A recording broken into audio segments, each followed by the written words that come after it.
স্বপ্ন যদি বড় হয় তাহলে ছোট্ট গ্রাম থেকেও পৌঁছে যাওয়া যায় বিশ্বমঞ্চে। আর ঠিক সেই কথাই প্রমাণ করলো ভারতের তরুণ মুসলিম মিক্সড মার্শাল আর্টসের ফাইটার ওয়াইস ইয়াকুব।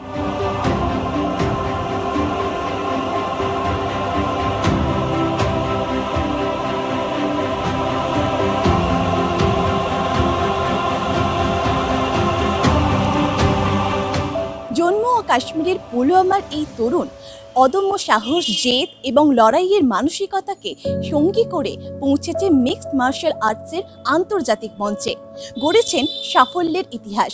কিভাবে গড়লেন এই সাফল্যের গল্প, চলুন দেখে নেওয়া যাক বিস্তারিত প্রতিবেদনে।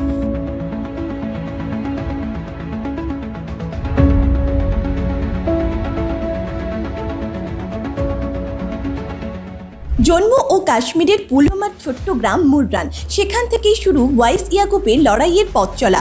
2012 সালে তায়কোয়ান্ডো ও কিক বক্সিং দিয়ে মার্শাল আর্টসের যাত্রা শুরু করেন তিনি। অল্প সময়ের মধ্যেই বিভিন্ন জাতীয় প্রতিযোগিতায় 1 ডজনেরও বেশি পদক জিতে নিজের প্রতিভার পরিচয় দেন। এরপর লক্ষ্য বদলান ইয়াকুব। বিশ্বজুড়ে জনপ্রিয় হয়ে ওঠা মিক্সড মার্শাল আর্ট বা MMA-তেই নিজের ভবিষ্যৎ গড়ার সিদ্ধান্ত নেন তিনি। তবে শুরুটা সহজ ছিল না। 2023 সালে পেশাদার MMA অভিষেকে পরাজয়ের মুখ দেখতে হয় তাকে, কিন্তু সেই হার তাকে থামাতে পারেনি। নিজের দুর্বলতা বুঝে রাশিয়ার দাগেস্তানে গিয়ে কঠোর রেসলিং প্রশিক্ষণ নেন তিনি। সেই পরিশ্রমই বদলে দেয় তার লড়াইয়ের ধরন। এরপর ভারত, কাজাখস্তান এবং চীনের বিভিন্ন প্রতিযোগিতায় একের পর এক জয় তুলে নেন ওয়াইস ইয়াকুব। আর সম্প্রতি ব্রেভ CF 107-এ দেলিয়ান জর্জিয়েভকে হারিয়ে আন্তর্জাতিক মহলে আরও বড় পরিচিতি পান।